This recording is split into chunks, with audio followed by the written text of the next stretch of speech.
I'm writing this because my family won't talk about it anymore. I'm the only one who can't seem to forget. I was raised on the outskirts of Preston, a small town in southern Idaho, with a population of around 5,000. My more immediate community was an isolated, dead-end dirt road called Bear Creek. Less than 20 families lived on the Bear Creek, and I didn't mind being so isolated. I grew up in the comfort of wide fields and close neighbors that only rural people know. We were a Mormon community, very church-centered, very community-centered. We had 4th of July parties at the local ballpark and swam in a nearby reservoir. It was a good, quiet community. My house, a 92-year-old farmhouse built by my great-great-grandfather, was situated on a small hill, surrounded by a wide grass field on one side and a snaking dirt road on the other. Across the road was the creek bottoms. Southern Idaho is categorized in a desert climate, so not much grows outside of the irrigated fields besides sagebrush and burrs. The creek bottoms were the exception. The creek fed the growth of a thick tangle of pussy willow bushes. In the late fall, we used to go down into the bottoms and pick the white cotton pussy willow seeds to decorate the fences of our driveway. Being so isolated, it wasn't uncommon for animals to come down from the mountains. We had a female moose who brought her calf down and lived in our orchard every winter. And the occasional lion wasn't unheard of either. The summer when I turned 8, I remember because it was the same year as my baptism, a smaller mountain lion was spotted several times in our area. We weren't worried. The big cats stayed away from the farms and usually moved on when the area didn't yield enough food. The same year, my neighbor Peyton was working on his Eagle Scout project. He loved National Geographic and thought it would be pretty cool to try putting together a National Geographic submission on our little creek bottoms. The young lion that happened to be in our area at the same time made him especially excited. He decided he wanted to try and get pictures of the lion, and emailed the National Geographic team for advice. They recommended setting up an automatic camera to take shots every couple of seconds in an area the lion was known to visit. They also recommended setting some kind of bait, so the lion was more likely to come by. No one in the creek liked the idea of live bait or carrion, so we came up with a different kind of bait. We decided to set up an audio recording of a dying rabbit and play it on a loop through a set of speakers hidden in the willows. I remember when everyone was down in the bottoms, testing the speakers, and I heard the noise for the first time. The sound of a dying rabbit is horrible. It's been described as being almost identical to the sound of a screaming child. If you've never heard it for yourself, there's plenty of recordings available online. It's worth a listen. The camera was set up. The speakers were set up. Everything was perfect. Peyton explained that he would allow the camera and recording to play uninterrupted for a week. Then he would go check on it. This would give time for our scent to fade from the bottoms and encourage the lion to come closer. At first, I was worried about the noise. It was a truly horrible noise, and our house was the closest to the setup point in the bottoms. My father assured me that the noise wouldn't reach as far as our house. Now I was relieved when we arrived home that night, and he was correct. The bottoms were far enough away that I couldn't hear anything. I remember Peyton the next day at church. He was fidgety and excited to check on the equipment, but he had to wait a week, which everybody kept reminding him. He couldn't risk going down too early and scaring the lion away for good. That night, I woke up to an awful noise. I sat ramrod straight in my bed, with my eyes wide in the dark, hands clutched so hard my palms bore the indent of my fingernails for hours after. I knew that noise. It was a recording of the rabbit. It sounded faint and far off, like it really could have been coming from the bottoms. But that was impossible, because the recording had been going on all night the previous day, and I hadn't heard a thing. I didn't sleep that night. I was too scared to get out of bed and wake my parents. The recording played over and over again. I had the loop memorized. In the morning, I stumbled into the kitchen for breakfast. My mom and dad were sitting at the kitchen table. They too had dark rings under their eyes. I hadn't been the only one who'd heard it. Mom was convinced that the equipment must have been broken. She wanted to go down into the bottoms to check it out. Dad refused. He was a kind, gentle man, and didn't want to stir up any unnecessary drama. He was sure there had been a strong wind last night, and the wind was carrying the noise further than its natural reach. He told us to listen.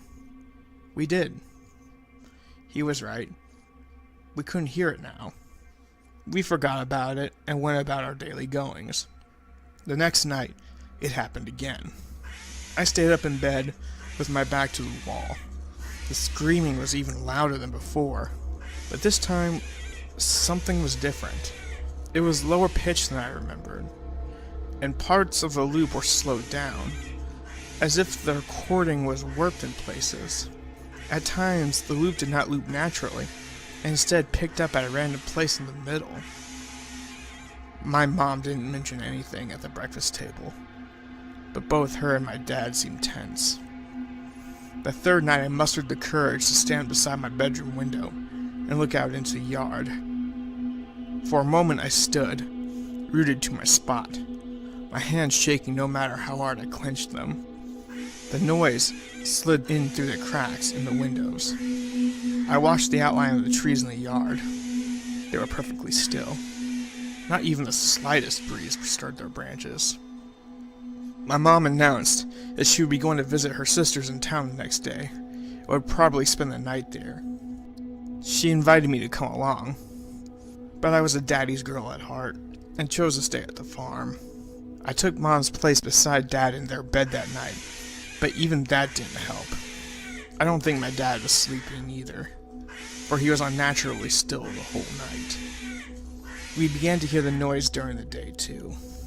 I was drawing with chalk on the sidewalk when it happened. My shoulders tensed and the hairs on the back of my neck prickled. There was only one scream. A short, high-pitched one. And then the recordings fell silent. It happened again several times throughout the day, but never the whole loop. Just clips from it. Later that evening, Peyton's dad came up the driveway on his four-wheeler. He said he was looking for their dog, a sweet yellow lab who had been missing since that morning. Dad said he was sorry, and that we hadn't seen her. I stared at him, silently begging him to mention the recording. But he didn't. He was a quiet man after all. He didn't want to bring up any unnecessary drama. Mom stayed away the whole week. Dad and I didn't sleep, and by Saturday, the screaming could be heard constantly, though it seemed to have deviated from the familiar loop entirely. I didn't recognize any of it. Sometimes the screams were thin and long. Other times they were hardly more than growls. Once, while my dad had been heating up meatloaf for lunch, the noise rose into such a rancorous din that he dropped the plate and it shattered. I pressed my hands over my ears while I sat at the table and squeezed my eyes shut, but it didn't help. The noise forced its way into the cracks of my fingers and pinched my throat and rattled in my ribcage. The din lasted for a whole minute, then fell silent. Dad was shaking, and that was the last we heard of the noise that day. Peyton came by Saturday evening to ask permission to cross our road to collect the equipment. He was so excited. I watched him disappear into the creek bottoms with a sense of tired relief. After the equipment was gone, it would all stop. I couldn't wait to get a full night's sleep. Not a minute later, I spotted Peyton coming up from the creek. I was confused. It had taken us much longer to set up the camera and speakers, so I'd only assume it would take just as long to collect them. My breath stilled when Peyton came closer. He didn't look right. His eyes were wide, and his face pale. Something wet dribbled from his chin and onto his shirt. I later realized it was vomit. My dad caught him before he fell, and demanded to know what happened. Peyton couldn't speak. he just cried. We called his dad. I looked after Peyton as both my dad and his dad went to the bottoms. They were gone a long time. When they returned, their faces were grim, and they smelled funny. I noticed red on my dad's hands. I asked her what was wrong, but they brushed right past me and immediately called the police.